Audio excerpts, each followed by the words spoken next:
નમસ્કાર મિત્રો, હું સુરેશ પરમાર, ડાયરેક્ટર શાશ્વત આઈએએસ એકેડમી. આજનો વિડીયો લેક્ચર જે છે એ યુપીએસસી સિવિલ સર્વિસની એક્ઝામમાં જીએસની પ્રિપરેશન કઈ રીતે કરવી, એનો એપ્રોચ કેવો રાખવો જોઈએ, એની યોગ્ય સ્ટ્રેટેજી શું હોઈ શકે, કેવી રીતે સ્કોર કરી શકાય, કેવી રીતે સ્માર્ટ વર્ક કરીને સફળતા હાંસિલ કરી શકાય, એ અંગેનો વિડીયો લેક્ચર છે. જીએસ યુપીએસસી સિવિલ સર્વિસની એક્ઝામમાં મહત્વપૂર્ણ ભાગ ભજવે છે.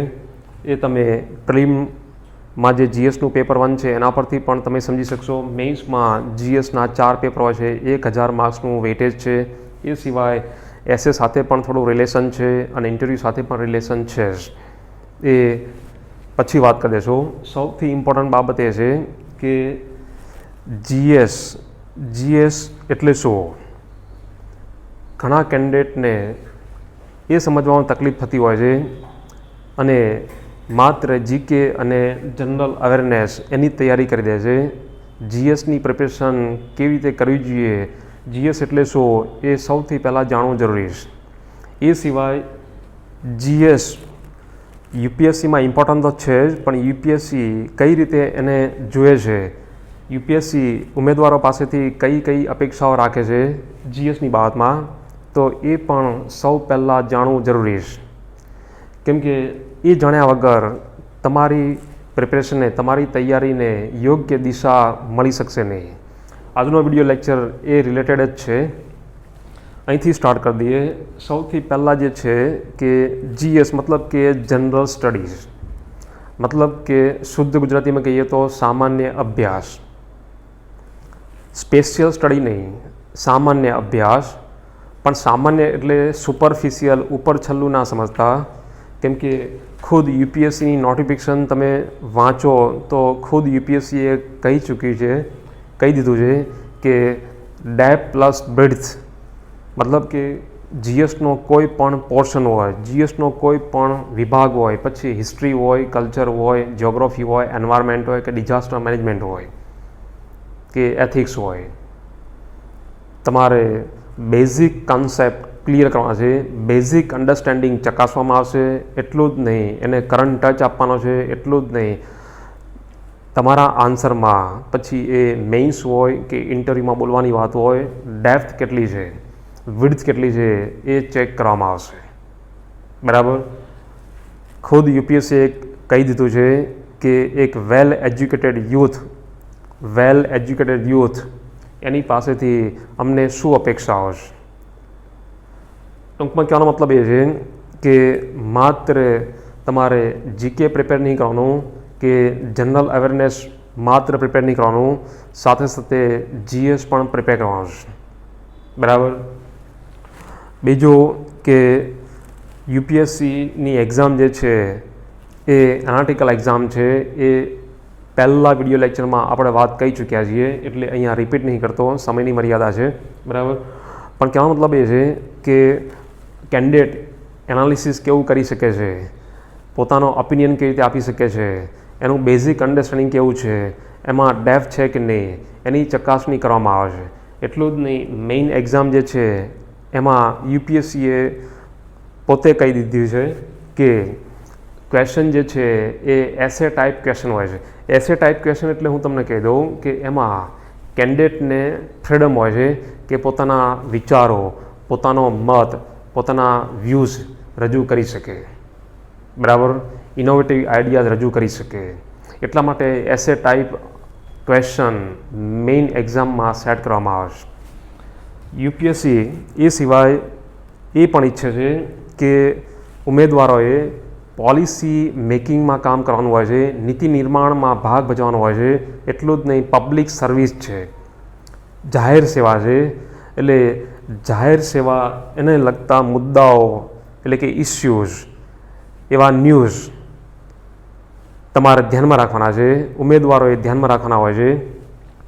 ખુદ યુપીએસસીએ નોટિફિકેશનમાં લખેલો છે કે એવા ઇસ્યુઝ, એવા મુદ્દાઓ અહીંયા લેવામાં આવશે જેનું રિલેવન્સ જાહેર સેવામાં હોય, સિવિલ સર્વિસમાં હોય. ટૂંકમાં યુપીએસસીની નોટિફિકેશનમાં જે પણ લખ્યું છે એના પરથી તમને એક વે મળશે, એક દિશા મળશે, અને એ પ્રમાણે તમે તૈયારી શરૂ કરી શકશો. બરાબર. બીજું કે યુપીએસસી ફક્ત ફેક્ચ્યુઅલ નોલેજ કે ઇન્ફોર્મેશન એની જ વાત નહીં કરતી. ચોખ્ખું લખેલું જ છે કે આ એક્ઝામ જે છે એ માત્ર ફેક્ટ એટલે કે તથ્યો અને ઇન્ફોર્મેશન એટલે કે માહિતી અથવા તમારી મેમરીનો ટેસ્ટ નહીં, તમારા overall intellectual traits, social traits એ આપણે પહેલાં વિડીયો લેક્ચરમાં વાત કરી ચૂક્યા છીએ, એની પણ એક્ઝામ છે, એનું પણ એસેસમેન્ટ થાય છે. એટલે આ બધી બાબતો તમે ધ્યાનમાં રાખજો કે યુપીએસસી ઉમેદવારો પાસેથી શું અપેક્ષા રાખે છે. બરાબર. બીજી બાબત એ છે, ઘણા લોકો મને કહેતા હોય છે કે જીએસ દરિયો છે. હા, અમે પણ માનીએ છીએ કે સિલેબસ વિશાળ છે, પણ એટલો બધો વિશાળ નહીં કે એમાં સ્માર્ટલી કામ ના કરી શકાય. હકીકતમાં hard work plus smart work plus યોગ્ય સ્ટ્રેટેજી બનાવીને તમે જીએસને ઓછા સમયમાં અથવા તો ટાઈમસર પૂરું કરી શકો એમ છો. એટલું જ નહીં, સ્કોર પણ કરી શકાય એમ છે અને સફળતા પ્રાપ્ત કરી શકાય એમ છે. બરાબર. બીજું કે યુપીએસસી શું અપેક્ષા રાખે છે ઉમેદવારો પાસેથી એ જાણ્યા પછી બીજું મહત્વપૂર્ણ એ છે કે આ જે જીએસ છે, યુપીએસસી સિલેબસમાં જીએસ જે છે એનો સિલેબસ શું છે, એ સિલેબસ પ્રમાણે તમારે કઈ કઈ ઓથેન્ટિક બુક્સ, રેફરન્સ બુક્સ વાંચવાની છે એ તમારે જાણવું અત્યંત જરૂરી છે. પણ અહીંયા હું ડિટેલમાં એના વિશે વાત નહીં કરું. સિલેબસ, ઇવન પ્રીવિયસ યર્સના ક્વેશ્ચન પેપર્સ એ તમે અમારી વેબસાઇટ ઉપર જઈને પણ ફ્રીમાં ડાઉનલોડ કરી શકશો, અથવા એ જે કોપી મળે છે, નોટિફિકેશન આવશે જ્યારે યુપીએસસીની ત્યારે એમાં આપેલો જ હોય છે. એટલે સમય મર્યાદા હોવાથી વધારે અહીંયા ડિટેલમાં વાત નહીં કરતો. ટૂંકમાં યુપીએસસી શું અપેક્ષા રાખે છે એ તમારે ધ્યાનમાં રાખવાનું છે. બીજું કે એનો સિલેબસ શું છે, જીએસનો સિલેબસ, પછી એ પ્રિલિમ હોય, મેઇન્સ હોય. બરાબર. તો એ તમારે ધ્યાનમાં રાખવાનું છે. અને સિલેબસ પ્રમાણે ઓથેન્ટિક બુક્સ, અને પણ ઘરમાં લાઇબ્રેરી ઊભી કરવાની કોઈ જરૂર નહીં. દરેક વિભાગ અહીંયા સબ્જેક્ટ નહીં, બરાબર, હિસ્ટ્રીનો વિભાગ હોય કે કલ્ચરનો હોય કે પછી જ્યોગ્રાફી, એન્વાયરમેન્ટ હોય, એમાં વધુમાં વધુ બે બુકનો ઉપયોગ કરો, એનાથી વધારે નહીં. બરાબર. એ સિવાય પ્રીવિયસ યર્સના ક્વેશ્ચન પેપર્સ, જીએસના ક્વેશ્ચન પેપર્સ એ તમારી પાસે હોવા જોઈએ. પ્રીવિયસ યર્સના ક્વેશ્ચન પેપર્સ તમે રીડ કરશો તો તમને એક આઈડિયા મળશે કે યુપીએસસીમાં કેવો ટ્રેન્ડ છે જીએસમાં, ખાસ કરીને જેમ કે છેલ્લા 3 વર્ષથી પ્રિલિમ હોય કે મેઇન્સ હોય, એમાં જીએસમાં વધુ કોમ્પ્લેક્સ થઈ રહ્યું છે, વધુ ડાયનેમિક ક્વેશ્ચન બની રહ્યા છે, પૂછાઈ રહ્યા છે. એટલું જ નહીં, ઇન્ટરલિંકિંગ થઈ રહ્યું છે. એટલે કોચિંગ ક્લાસનું મટીરિયલ કે રેડીમેડ મટીરિયલ કે ગાઈડ્સ એનો રેર કેસમાં ઉપયોગ કરવો. સૌથી ઇમ્પોર્ટન્ટ બાબત જે છે એ તમે ધ્યાનમાં રાખજો, એ એનસીઆરટી બુક્સ અને રેફરન્સ બુક્સ. બરાબર. એટલે આ તમારે ધ્યાનમાં રાખવાનું છે. બીજું કે અમુક કેન્ડિડેટ્સ માત્ર જીકે અને જીએ એટલે કે જનરલ અવેરનેસ એની પ્રિપરેશન કરતા હોય છે, એ પૂરતું નહીં. યુપીએસસી સિલેબસની એક્ઝામમાં જીએસ લખ્યું છે. બરાબર.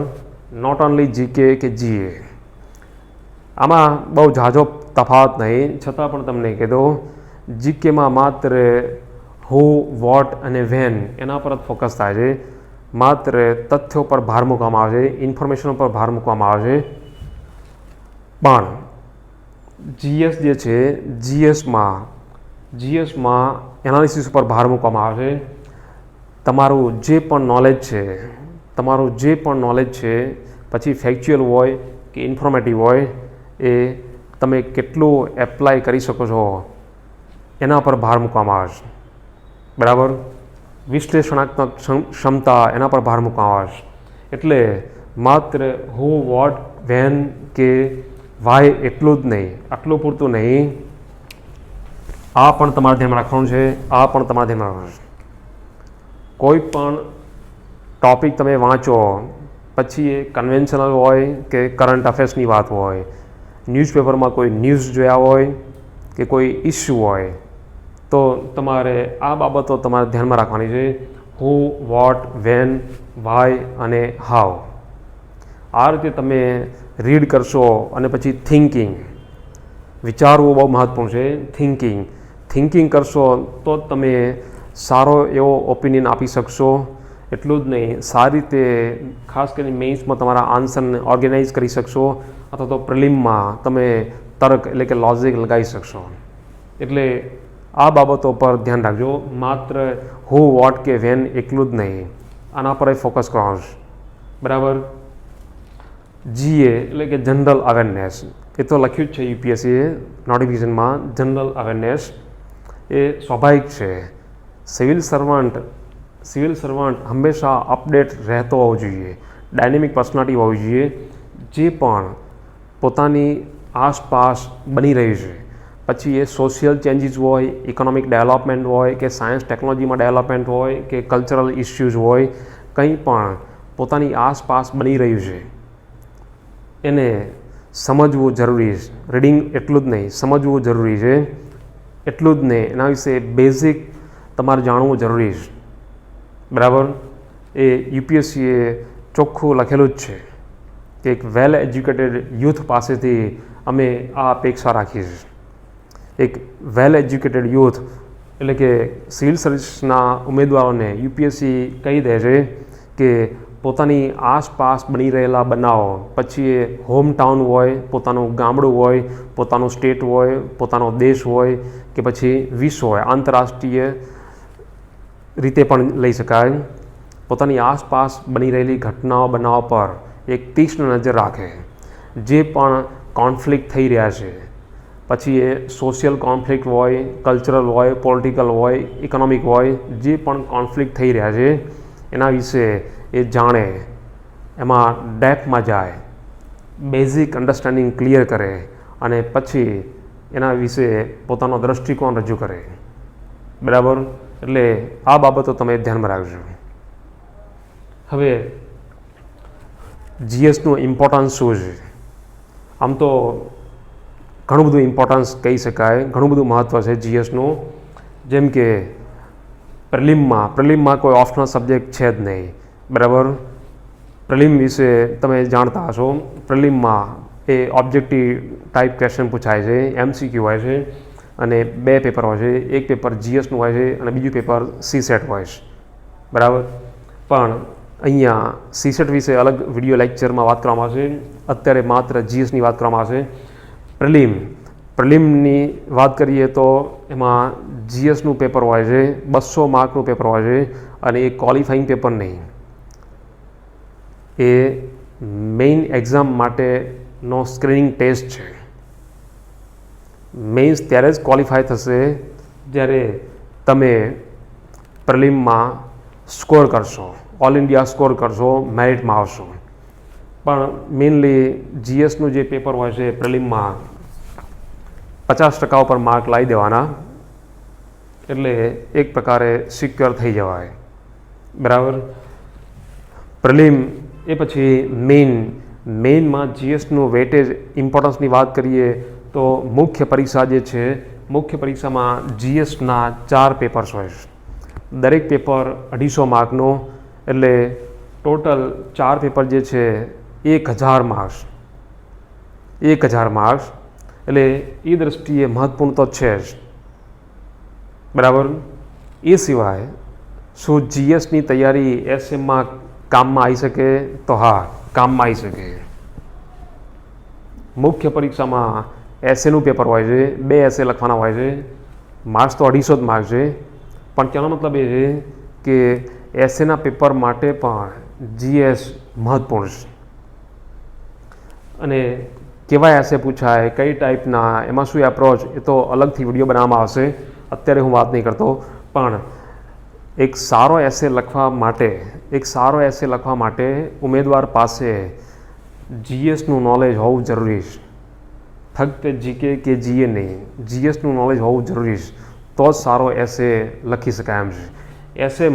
એસે લખવા માટે એક રો મટીરિયલ જે છે એ કોણ બનાવે છે તો જીએસનું નોલેજ છે, બરાબર. એટલે એ તમે ધ્યાન રાખજો, એ દ્રષ્ટિએ પણ મહત્વપૂર્ણ છે જ, બરાબર. કેમ કે ઘણા કેન્ડિડેટ શરૂઆતથી જ એસે લખવાની શરૂઆત કરી દે છે અને અમને ખબર પડી જાય છે કે એનામાં ડેપ્થ નહીં, અન્ડરસ્ટેન્ડિંગ નહીં, બેઝિક કોન્સેપ્ટ ક્લિયર નહીં, એટલે ત્યાં જીએસ આવે છે, બરાબર. એટલે એસે માટે પણ યુઝફુલ છે. શું ઇન્ટરવ્યૂમાં યુઝફુલ છે? હા, ઇન્ટરવ્યૂ માટે પણ યુઝફુલ છે જ, ઇન્ટરવ્યૂ માટે પણ યુઝફુલ છે જ. કોઈ પણ સબ્જેક્ટના મતલબ એ જીએસના વિભાગો, હિસ્ટ્રી હોય કે એન્વાયરમેન્ટ હોય કે પછી કલ્ચર હોય કે પોલિટી હોય, બરાબર, તો એના ક્વેશ્ચન ઇન્ટરવ્યૂમાં પૂછાતા હોય છે. જેમ કે સ્પીકરને સ્પીકર કેમ કહેવાય છે, બરાબર. એટલે ઇન્ટરવ્યૂ માટે પણ યુઝફુલ છે જ. ટૂંકમાં જીએસનું ઇમ્પોર્ટન્સ છે જ, બરાબર. એટલે નેગ્લેક્ટ કરવાની જરૂર છે જ નહીં. હવે મોટાભાગની એક્ઝામ જે છે, સિવિલ સર્વિસની એક્ઝામ જે છે એ જીએસ ઉપર આધારિત છે. તો એની તૈયારીનો એપ્રોચ કેવો હોવો જોઈએ, સ્ટ્રેટેજી કેવી હોવી જોઈએ? તો પહેલી બાબત એ છે કે જીએસની તૈયારી પીટી માટે અલગ રીતે કરો, મેઇન્સ માટે અલગ રીતે સ્ટ્રેટેજી બનાવીને કરો, કે જ્યારે ઇન્ટરવ્યૂ આવે ત્યારે અલગ રીતે કરો, આ રીતે નહીં. પીટી અને મેઇન્સ એમાં જીએસના સિલેબસની વાત કરીએ તો સમાન જ છે, અલગ નહીં. હા, અમુક વિભાગ જે છે એ પ્રિલિમમાં નહીં, જેમ કે એથિક્સનું પેપર જે છે, વર્લ્ડ હિસ્ટ્રી છે, બરાબર, એ પ્રિલિમમાં નહીં. પણ તેનો મતલબ એ છે કે ઓલમોસ્ટ સેમ જ છે સિલેબસ. પ્રિલિમનો હોય કે મુખ્ય પરીક્ષાનો હોય, સિલેબસ સરખો જ છે, બુક લિસ્ટ પણ સરખો જ છે, બરાબર. એટલે પ્રિલિમ માટે જીએસની અલગ સ્ટ્રેટેજી, મેઇન્સ માટે અલગ સ્ટ્રેટેજી એવું વિચારશો નહીં. હકીકતમાં ઇન્ટેગ્રેટેડ પ્રિપરેશન, હોલિસ્ટિક એપ્રોચ અપનાવવાની જરૂર છે.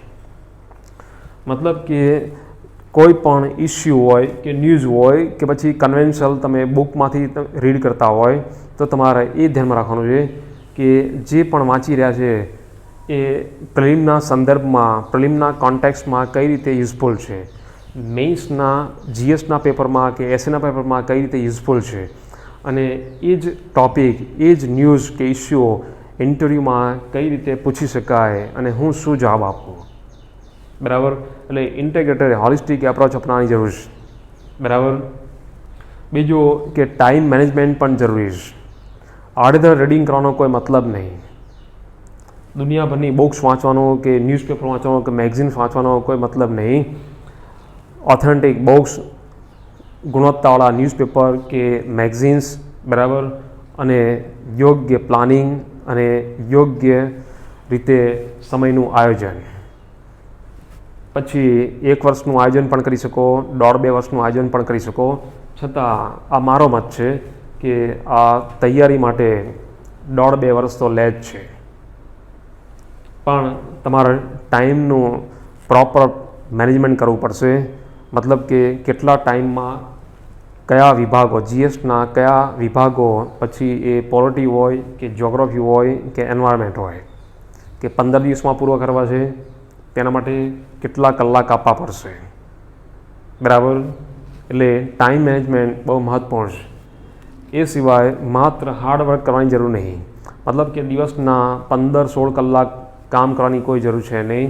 8-10 કલાક, એ પહેલાં વિડીયો લેક્ચરમાં વાત કરી ચૂક્યા છીએ, 8-10 કલાકની મહેનતથી, મતલબ ફ્રૂટફુલ રીડિંગ કરવાની જરૂર છે, બરાબર. Number of hours is not important. હાર્ડવર્કની સાથે સ્માર્ટ વર્ક અને યોગ્ય સ્ટ્રેટેજી બનાવીને તમે કામ કરશો તો સફળતા પ્રાપ્ત થઈ જશે, બરાબર.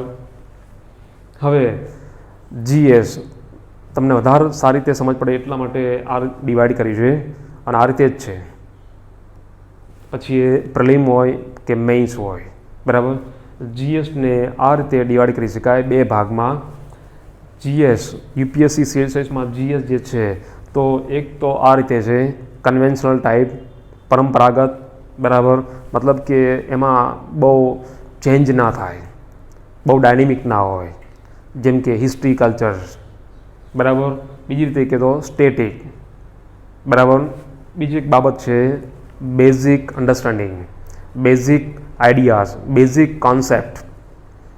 પછી એ પાર્લામેન્ટરી સિસ્ટમ હોય કે પછી સ્પીકર હોય કે પછી ફંડામેન્ટલ રાઇટ્સ હોય, બરાબર, કે કલ્ચર હોય કે સિવિલાઇઝેશન હોય, બરાબર, કે આર્ટ હોય, બરાબર. Basic understanding, basic ideas clear થવા જોઈએ, બરાબર. એટલે એક આ વિભાગ છે અને એ તમે ક્યાંથી રીડ કરી શકશો તો NCERT બુક્સ. NCERT બુક્સ એમાં બધી બુક્સ વાંચવાની જરૂર નહીં. હા, તમારા પાસે તમે કોલેજમાં હોય તો 6થા ધોરણથી સ્ટાર્ટ કરો, ગ્રેજ્યુએશન કમ્પ્લીટ કરી ચૂક્યા હોય તો 11-12ની NCERT જે છે એ વધારે યુઝફુલ છે. એટલે NCERT બુક્સ એ મસ્ટ, મતલબ કે અનિવાર્ય છે. GSની બેઝિક તૈયારી NCERT બુક્સથી કરવાની છે, બરાબર. એ સિવાય એ પછી તમારે એડવાન્સ લેવલમાં જવાનું છે. એ રેફરન્સ બુક્સનો ઉપયોગ કરવાનો છે દરેક વિભાગ ઉપર. પછી એ જ્યોગ્રાફીનો વિભાગ હોય કે ઇકોનોમીનો વિભાગ હોય કે ઇકોનોમીની NCERT વાંચી, 11th કે 12th સ્ટાન્ડર્ડની NCERT ઇકોનોમી વાંચી, એ પછી તમારે એડવાન્સ લેવલમાં જવાનું છે. એ માટે 1-2 રેફરન્સ બુક્સનો ઉપયોગ કરી શકો, બરાબર.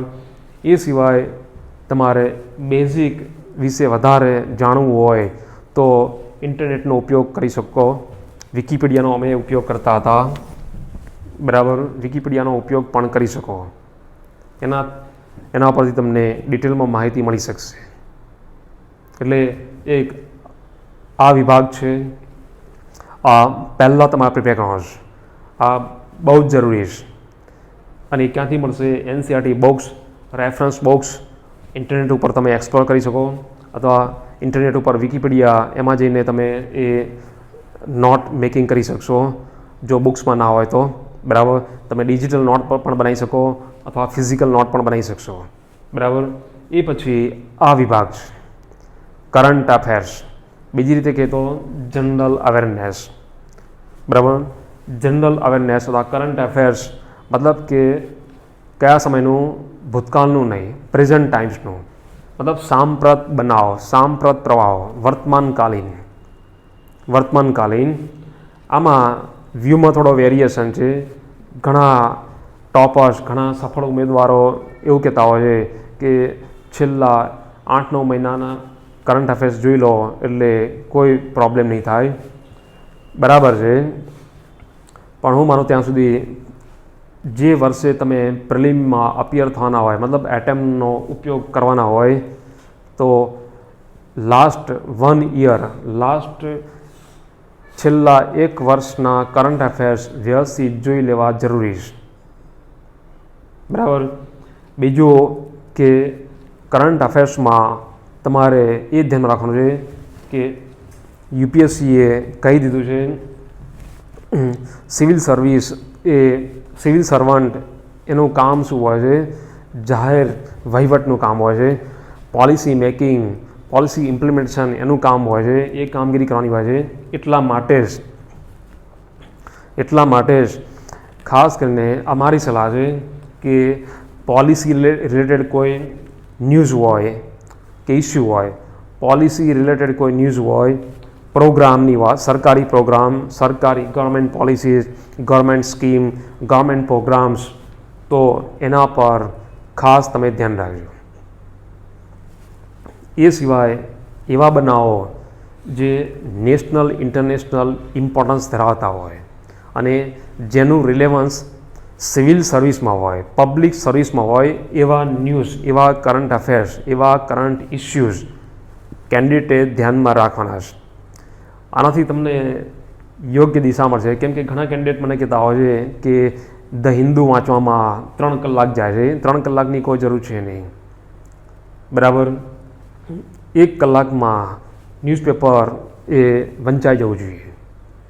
પણ UPSC શું અપેક્ષા રાખે છે, શું ઈચ્છે છે, એ જો તમને ખબર હોય, સિલેબસ ખબર હોય અને પ્રીવિયસ યર્સના ક્વેશ્ચન પેપર ડેફમાં જોયા હોય, એનાલિસિસ કર્યું હોય તો તમને ખબર પડી જશે કે કરંટ અફેર્સ કે આ પણ કઈ રીતે રીડ કરવા, બરાબર. એટલે આ તમે ધ્યાનમાં રાખજો. એટલું જ નહીં, સૌથી ઇમ્પોર્ટન્ટ બાબત જે છે એ લિંક કરવું. જે પણ તમે કરંટ અફેર્સ વાંચી રહ્યા છો, પછી સોર્સ ગમે તે હોય, એ ઇન્ટરનેટ હોય, ન્યૂઝપેપર હોય કે મેગઝિન્સ હોય, જે પણ તમે કરંટ અફેર્સ વાંચી રહ્યા છો તો એને સિલેબસ સાથે લિંક કરો. એનું basic concept, basic understanding clear કરી નાખો. એ તમને અહીંયાથી મળી રહેશે. અહીંયા નહીં મળી જાય. અત્યારે ઘણા બધા સિવિલ સર્વિસના પેલા મેગઝિન્સ પબ્લિશ થતા હોય છે, ઇન્ટરનેટ પણ ઉપર પણ હોય છે, તો એમાંથી પણ એ મેગઝિન્સ આપી દેતા હોય છે. પણ કદાચ ના હોય અને તમને રસ હોય અને ડેપ્થમાં જવા માગતા હોય તો એને તમે કરંટને તમે અહીંયા લિંક કરી શકો સિલેબસ સાથે અને એનું બેઝિક્સ સમજી શકશો, બરાબર. કરંટ અફેર્સની તૈયારી કઈ રીતે કરવી, એના માટે યોગ્ય સ્ટ્રેટેજી કઈ હોઈ શકે અને ન્યૂઝપેપર કેટલાને કઈ રીતે રીડ કરવા એનો અલગથી વિડીયો લેક્ચર બનાવવામાં આવશે. અત્યારે આટલી વાત કરી દઈએ, પણ છતાં કહી દઉં કે ન્યૂઝપેપરમાં ગમે તે એક નેશનલ ન્યૂઝપેપર વાંચવાની હેબિટ રાખજો. સ્કૂલ લેવલથી હોય તો સારું છે. બાકી જે વર્ષે એક્ઝામ આપવાની હોય એના એક વર્ષ અગાઉથી તમારે એ ન્યૂઝપેપર વ્યવસ્થિત વાંચવાનું છે અને એની નોટ્સ બનાવવાની છે. અહીંયા નોટ્સ બનાવવાનું એ તમારી પર છોડો છું. છતાં મારો મત એવો છે કે એનસીઆરટી બુક્સ કે રેફરન્સ બુક્સ એમાંથી નોટ બનાવવાની જરૂર નહીં, પણ ઇમ્પોર્ટન્ટ જે પોઈન્ટ છે એને હાઇલાઇટ કરી દો તો છેલ્લા ટાઈમમાં એ ફટાફટ રિવિઝન થઈ જશે. આની બનાવવી જરૂરી છે. કરંટ અફેર્સની નોટ બનાવો તો સારું છે. એમાં કઈ રીતે એનો અલગથી વિડીયો બનાવવામાં આવશે એ ત્યારે ડિટેલમાં વાત કરશું, બરાબર. એટલે આ તમારે ધ્યાનમાં રાખવાનું છે.